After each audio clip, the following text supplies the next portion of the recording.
was just, but I never spoke on radio though for 3.5 years. I was shy. You was just DJing. Just DJing. I was too shy to talk. He used to pull me in the room, like, say something. I'm like, hey mom, hey dad. What gave you the confidence to start talking? I know that's money. right. It came to a point where within like 4 days, 106 in Park had called Shorty, and that was like a Thursday. By that Saturday, he was gone. So by that next Monday, I come in to DJ, ain't nobody on the show. So by that Tuesday, my boss like, all right, we want to give you full time. I'm like, well, I don't talk. Like, I don't want full time. And then she slid that piece of paper to me and said, well, this is how much you make. You said, okay, and when I start. Yeah. So once again, I went home, talked to my mom and dad. I was like, I think this some next level shit. Like, and my daddy said to me, he said, closed mouths don't get fed. And ever since that day, I haven't been able to stop talking because I know the more I talk, the more money I'm going to make. Okay. But I used to keep a bottle of 1800 up under the desk. So before every live break, I took me a shot like 3 minutes before. So by the time I'm ready to go live, all my bugs is out. I used to be fucked up by the end of the show, but it worked. You know, it worked. That's crazy because when we first started, I was real shy. And we didn't keep nothing under the table. We definitely took a couple shots before. During. Yeah. But then now I feel like I can do it. I always do it sober now, so. I don't like doing some stuff sober. It's just, why? Not being funny. I'm not an alcoholic at all. But, you know, but why? That's like it being like technology and not using it. It's like they make iPhones, but why not use it? You know what I'm saying? Like, I don't have to be drunk. But bad analogy, but you get what I'm saying. Buzzed. Yeah. I don't have to be drunk. I don't have to be buzzed either, but it's fun. I think it's fun. It's like the real come out, you know? That too. That's why sometimes I don't drink because it ain't gonna be no filter. And YouTube will be arguing in them comments all the time. Like, they do not be playing with us. They be coming for us in the comments. So if I say something they don't like they coming for me. Like, I don't got time for that. Yeah, but you rather somebody comment than not a comment. True. I'd rather motherfuckers say, fuck you. Yeah, come on, give me 90,000 fuck you. Yeah. Y'all doing this building my algorithm. Come on. Yeah. I'm with it.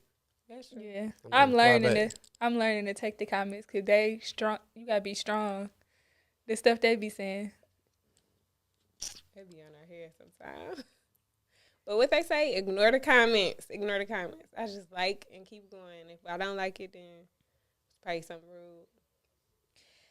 So, back to the radio. So, you was at the radio station and you no longer there, right? I quit. What made you quit? You was so good at it. Like, it was just like second nature hearing you on the radio. I feel like it came to a point where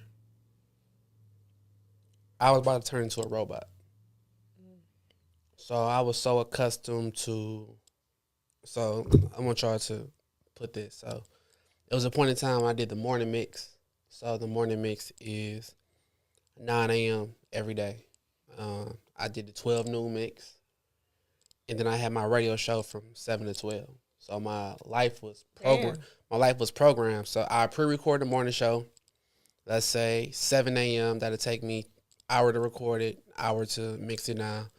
Boom. 12 o'clock mix, I start that at 10, pre-record it, sometimes go live, and then be at the radio at 7, really got to be there at 6:30, and I'm not leaving till 12 something. So I was programmed to, like, it felt like I was like a fucking robot. Yeah. So it came down to a point where the station was about to get bought out by the original owners, and they was like, well, all right, you got your salary and how radio work, you work off endorsements too. So a lot of the big endorsements that came through the station, I brought them in. From my Friday Night Cypher, Remy Martin, to Heineken, imported from the D, to Metro PCS, to this.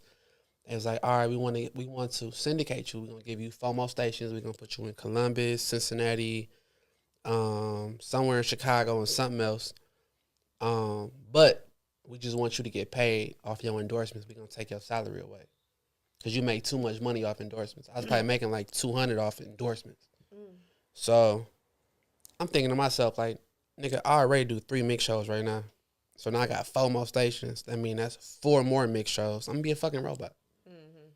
And y'all want to take money away? Y'all supposed to add money. At least give me Right. an extra 30,000 per city. Mm-hmm. So it just came down to numbers and, like I said, just signing my life away to somebody else. You know what I'm saying? So they called me and they offered me, and I sent them an offer back. And they contacted me back and was like, "You can either take the offer or you can leave." And I was like, "All right, I'm on the way."